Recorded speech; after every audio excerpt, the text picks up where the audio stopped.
নমস্কার বন্ধুরা, মাম্পিস রান্নাঘরে সবাইকে স্বাগত। আজকে আমি হাজির হয়েছি গরমের দুপুরে জমিয়ে খাবার মতো একটা রেসিপি নিয়ে। ঝিঙে আলু দিয়ে রুই মাছের পাতলা ঝোল। এইভাবে একবার বাড়িতে বানিয়ে দেখবেন, গরম গরম ভাতের সাথে খেতে দুর্দান্ত লাগে। রেসিপিটি ভালো লেগে থাকলে বন্ধুদের সাথে শেয়ার করার অনুরোধ রইল। খুব সহজেই ঝটপট কীভাবে বানিয়ে ফেলবেন এই মাছের ঝোল, তাহলে একবার তাড়াতাড়ি দেখে নিন। এটা বানানোর জন্য সবার প্রথমে আমি নিয়ে নিয়েছি 6 পিস রুই মাছ। মাছগুলোকে আমি নুন হলুদ মাখিয়ে রেখে দিয়েছি 10 মিনিট আগে। আর নিয়েছি দুটো মিডিয়াম সাইজের আলু, যেটাকে লম্বা করে কেটে নিয়েছি। একটা বড় সাইজের ঝিঙে, সেটাকেও মোটা মোটা করে কেটে নিয়েছি। একটা মিডিয়াম সাইজের টমেটো, সেটাকে কেটে নিয়েছি। দুটো কাঁচা লঙ্কা মাঝখান দিয়ে চিড়ে নিয়েছি। একটা মশলা তৈরি করব, তার জন্য নিয়ে নিয়েছি মিক্সিং জার। মিক্সিং জারের মধ্যে দিয়ে দিলাম 1 ইঞ্চি টুকরো করে রাখা আদা, 7 কোয়া রসুন, আর নিয়েছি একটা ছোট সাইজের কুচানো পেঁয়াজ। পেঁয়াজটাকে আমি কুচিয়ে দিয়েছি, আপনারা চাইলে মাঝখান দিয়ে 4 টুকরো করেও দিয়ে দিতে পারেন।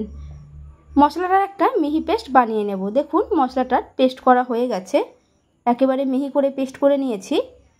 এদিকে একটা কড়াই বসিয়ে দিয়েছি। কড়াইটা গরম করে নিয়ে দিয়ে দিলাম সর্ষের তেল। তেলটাকে গরম করে নিয়ে একে একে মাছগুলো দিয়ে দিলাম। প্রথমে আমি 3 পিস মাছ ভেজে নেব।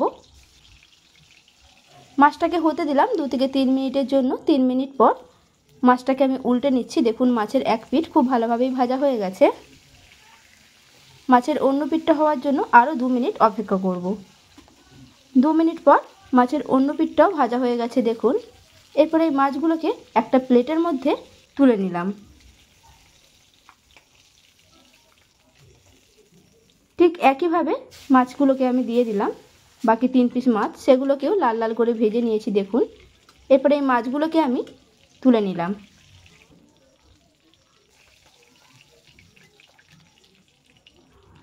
ওই তেলের মধ্যেই দিয়ে দিলাম 1/2 চামচ গোটা জিরে আর 1/2 চামচ কালো জিরে। ফোড়নটাকে হতে দিলাম 15 থেকে 20 সেকেন্ড। ফোড়নটা হয়ে গেছে, দিয়ে দিলাম কেটে রাখা দুটো মিডিয়াম সাইজের আলু, আর দিলাম 1 চামচ নুন। আলুটাকে আমি ভেজে নেব প্রায় 4 থেকে 5 মিনিট সময় ধরে, যতক্ষণ না লাল লাল হচ্ছে। দেখুন আলুগুলো ভাজা হয়ে গেছে। দিয়ে দিলাম কেটে রাখা একটা মিডিয়াম সাইজের টমেটো, আর দিলাম বড় সাইজের কেটে রাখা ঝিঙে।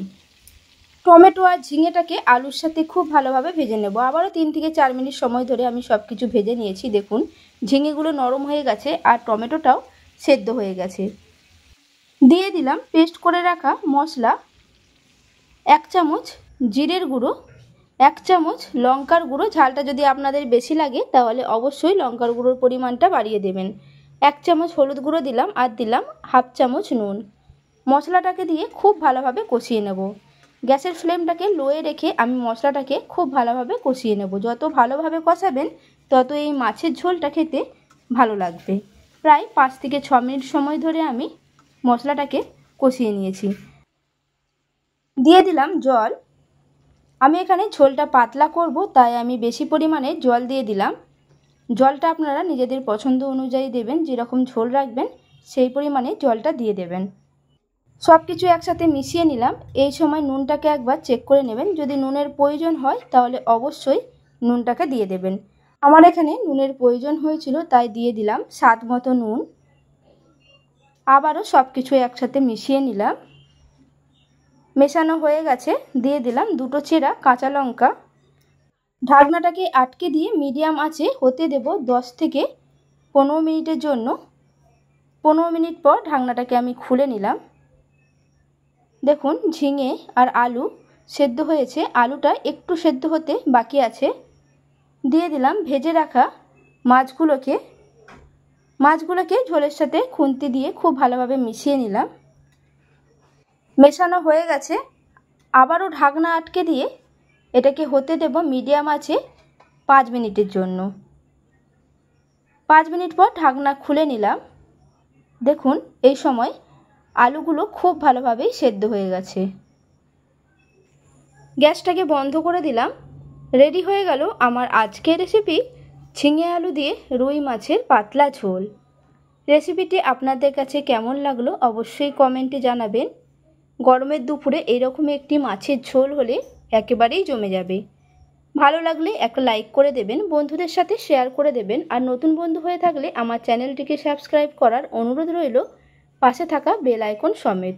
তাহলে আমি যখনই কোনো নিত্য নতুন রান্নার ভিডিও আপলোড করব, সবার প্রথমে আপনাদের কাছে নোটিফিকেশান চলে যাবে।